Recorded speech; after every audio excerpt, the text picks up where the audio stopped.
Well, welcome everyone to the Wealthy Speaker Podcast. Today we are going to talk about content and how that translates into building your speaking business and getting booked more. Our guest is Sarah Schwab. Welcome, Sarah. Hey, thank you so much for having me. So tell everybody about your business. Absolutely. I am the content creation coach. And so I help all sorts of businesses, small businesses, entrepreneurs, and speakers Mhm. with content creation and content strategy to really build that online presence that you need these days. Beautiful, beautiful. And I love that there's no guesswork in your company name. You are Right? a content creation coach. Hello, that is really so powerful. You picked a lane and you went really narrowly into that lane. And I'm assuming that that's paid off quite nicely for you. It's been fantastic. And I will tell you, when I became content creation coach back about 7 or 8 years ago, Oh, the okay. word content was not nearly so You did prevalent. not And everybody was know. like, what does that mean? And Yeah. now everybody's like, content, I think I need that. So Yeah. it's Okay, been, good. Okay, so just for those who maybe are like content creation, what exactly is that? Let's first define what we mean by content. absolutely, because as you know, the word gets used all over the place. It's been sort of stolen, I think, by the social media industry. People talk about, I need content for my social media posting, and I need content for my emails, and I need content for this and content for that. Right. And in my mind, not all of it is content. A lot of it is still what I would call copy. Ah, And so there's a difference, and I like to make a distinction between content and copy, right? So okay. copy is important. We still need it. We need to be able to sell things and give people information and tell them about ourselves or our business or what we do. But content builds relationship. That's the key difference. And Okay. the way that we do that, there's a number of different ways that we do that, but it's about making that connection, providing some value. People are going to get to know you and build a relationship with you through your content. Would you say copy is meant to sell? Maybe content is meant to, enhance your expertise and build the relationship? Yes. And anybody who's in sales, I mean, and even speakers, there's these touch points, right? So they say you've got to, you may have to have, 6 or 7 or 12 um, touch points or, communications before somebody actually buys something or Wise. replies or hires you or Right, whatever. And right. so content is that process of leading up to that. And if you can do it through content instead of through one-on-one conversations, it's really powerful and scalable. And yeah, that's how I see that working. Okay. So content, you're offering value. And what are all the different ways of distributing your content?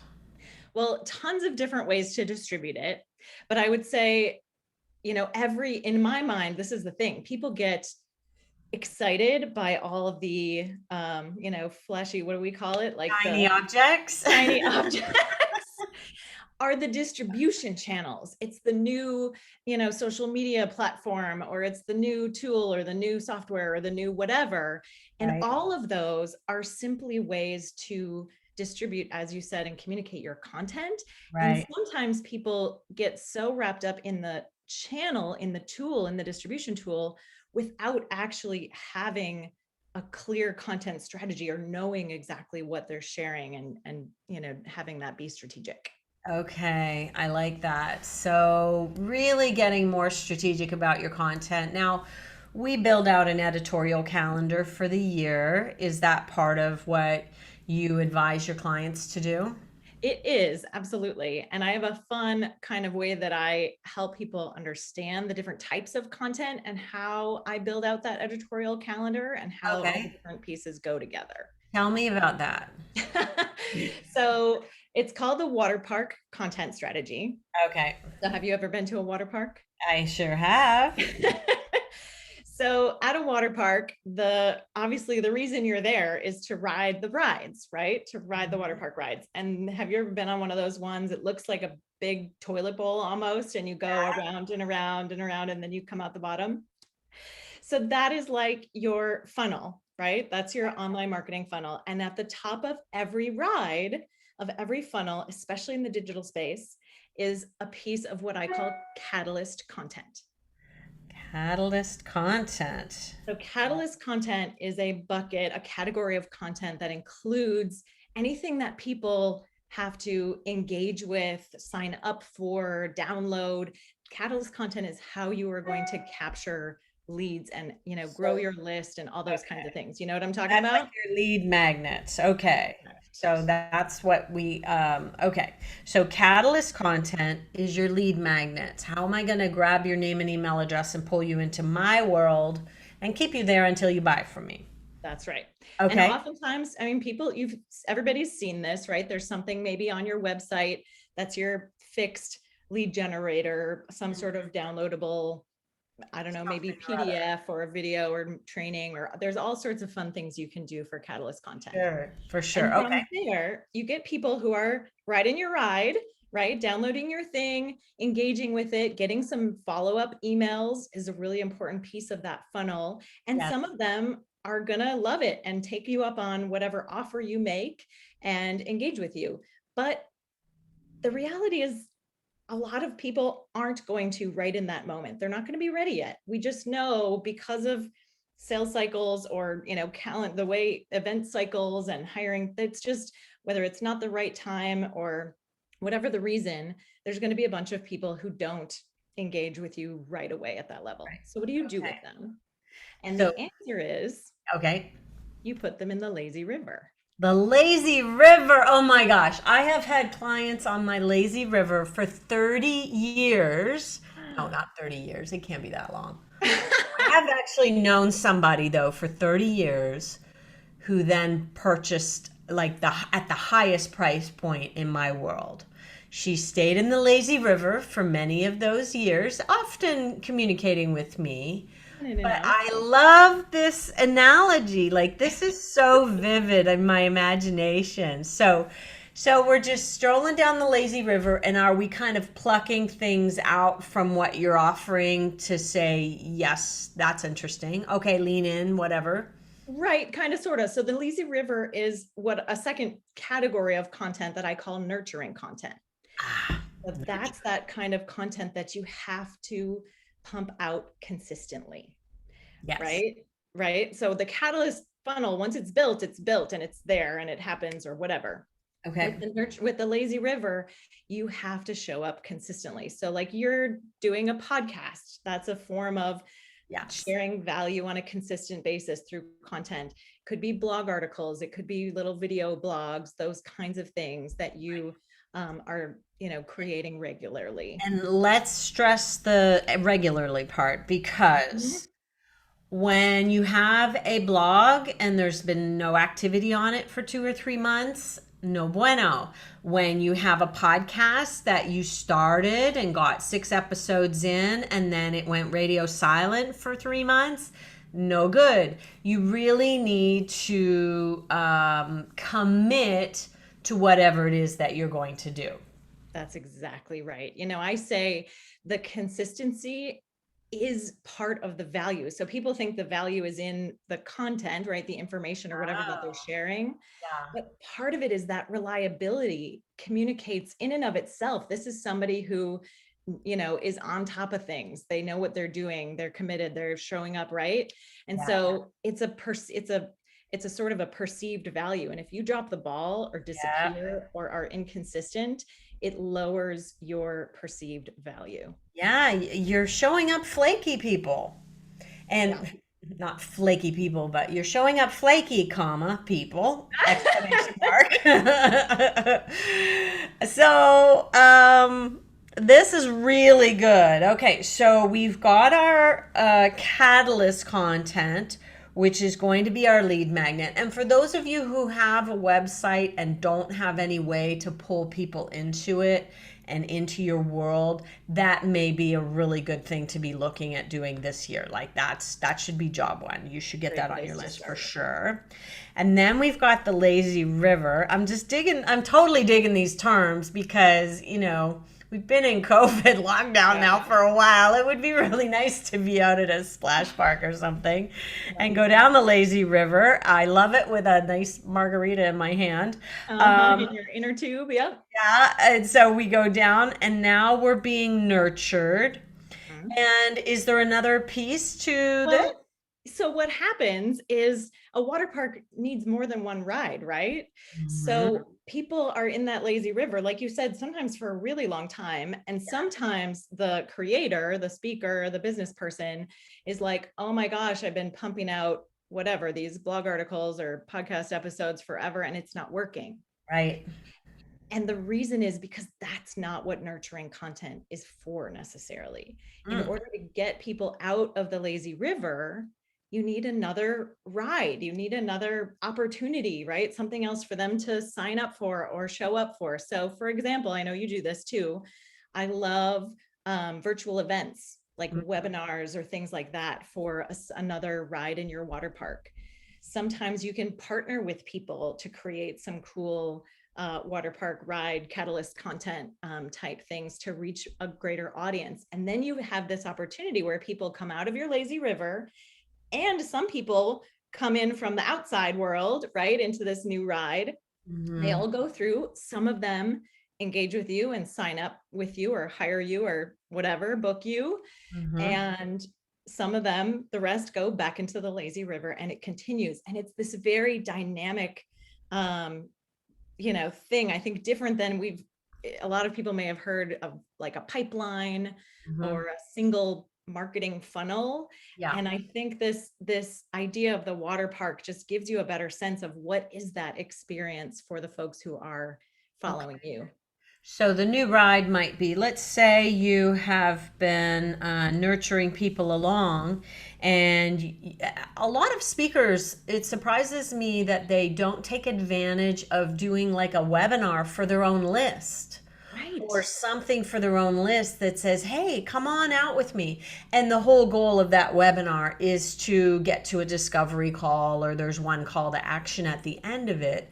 If you're not getting the business, then go out and find the business. Invite everybody to a LinkedIn Live or a webinar or something where you pull the people towards you. That's right. And that could be what your new ride is. This what we call it, the new ride?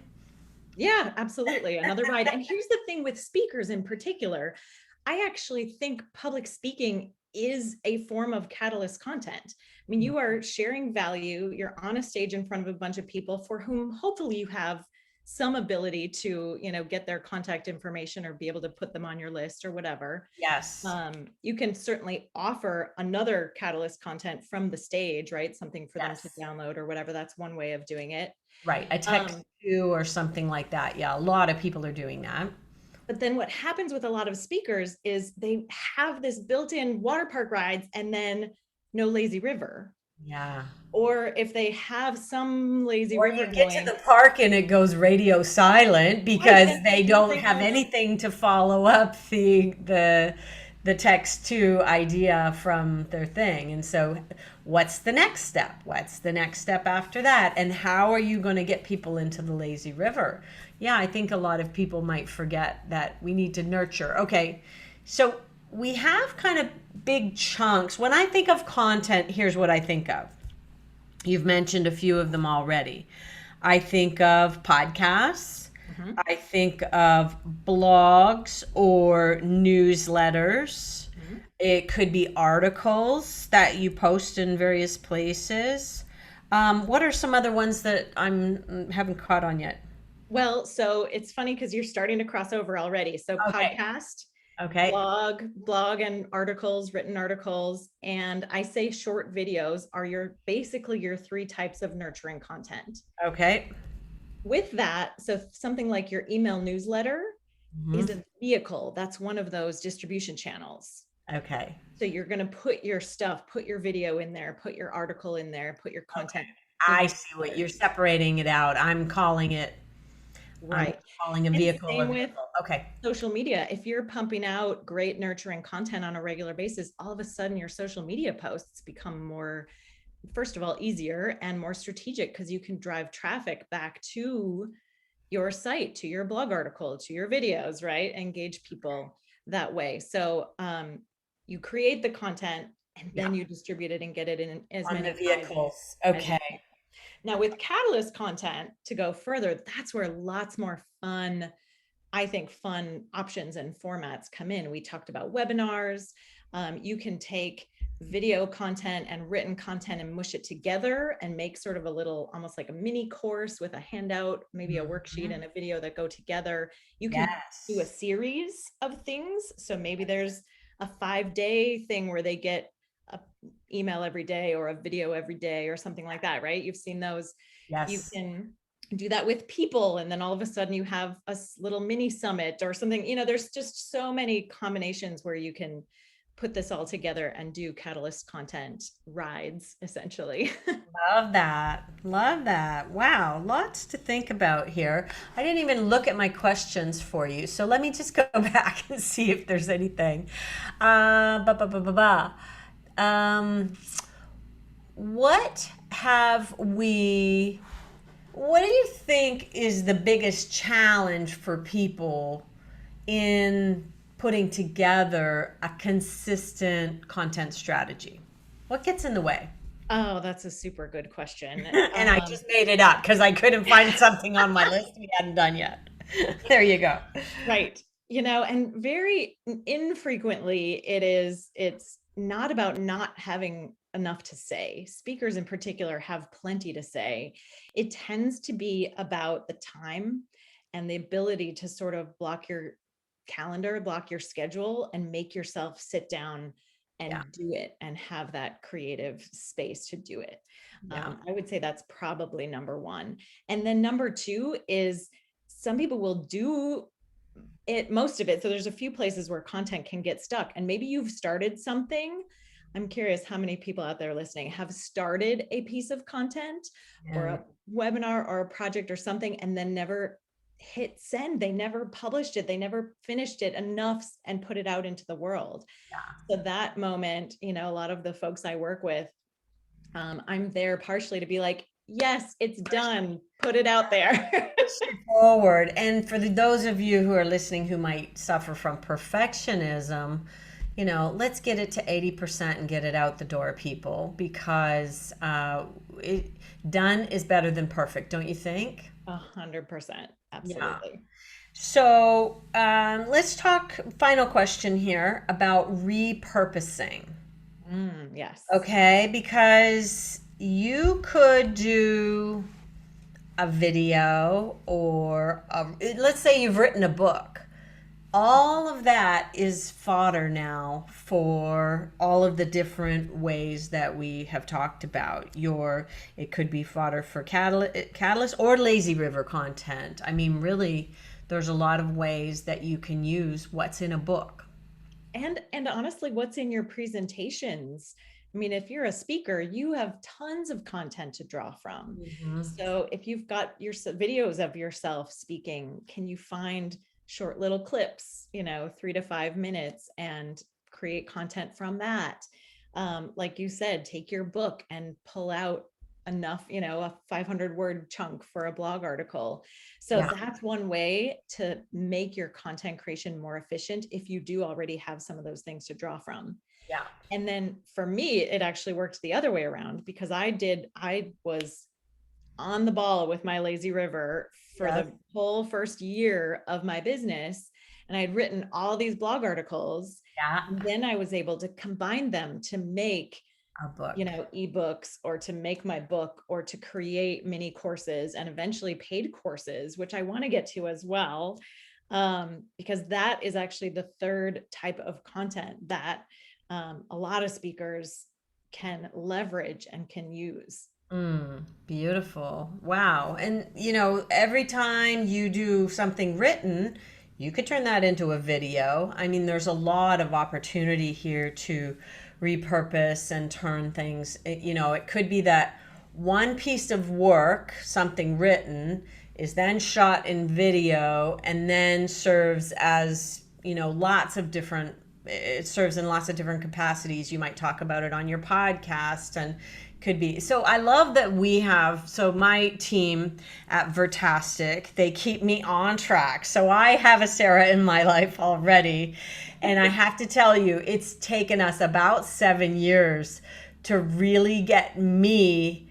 I'm the biggest problem, as no doubt the people listening are as well in their own lives. They've gone so technical on me that now on a Tuesday morning, it's here's what we need from you today. Like, this is the content. So right now, this morning I went out, I saw it was coming tomorrow. So I actually got ahead of the game. Aren't you impressed? And we do this Focus Hustle 5 that is kind of here's what we're working on this month and all the things that are coming down the pike this month. And so we're actually working 2 weeks ahead, and that has never happened. Because it was always me. They were always waiting on me. But I have to tell everybody, look, just put it on the calendar, schedule it, make it happen, do the work, and hopefully you have a team that you can put it out to. And if you don't have a team, Sarah, tell everybody where they can get in touch with you. Well, absolutely. So I'm at contentcreationcoach.com. That's my website. It's probably the easiest way. And of course, I'm on social media as well, mostly at Content Creation Coach. And I just launched my podcast, the Content Creation Coach podcast. So find me on your podcast. Obviously, if you're listening now, you're a podcast listener. So check it out, and you can find me there as well. Beautiful. Say the name of the podcast again. It's called the Content Creation Coach Podcast. The Content Creation Coach Podcast. I love the clarity that you bring into your business. I mean, if anybody's looking for a content creation coach, like, hello, here we go. So, and I want to introduce you to my team leader, Carolyn at Vertastic as well. There may be some synergies there. So, wow, Sarah, you've given us so much to think about. Thank you so very much. And if people are interested in learning more about you, is there a freebie they can pick up at contentcreationcoach.com? Of course, there's a whole waterfront full of freebies that they can pick up, including a chapter from my book, which is called Content That Dances. And the book chapter is about content's dance partners, which is your email marketing, your website, and your social media. So that's kind of a fun one. But yeah, check out my resources page and get started. I like how you kind of name everything and you give people these visual cues that they can hang on to, go through the dance or go through the water park. And that's really a great way to go. Well, Sarah, thank you so much for your time today. I really appreciate it. Thanks for having me. And for those of you listening in, thank you for showing up. And hey, if you have a comment or a question, drop me a line at email, jane@speakerlauncher.com. I would love to hear some feedback. And with that, we are saying, see you soon, Wealthy Speakers. Bye for now, everyone.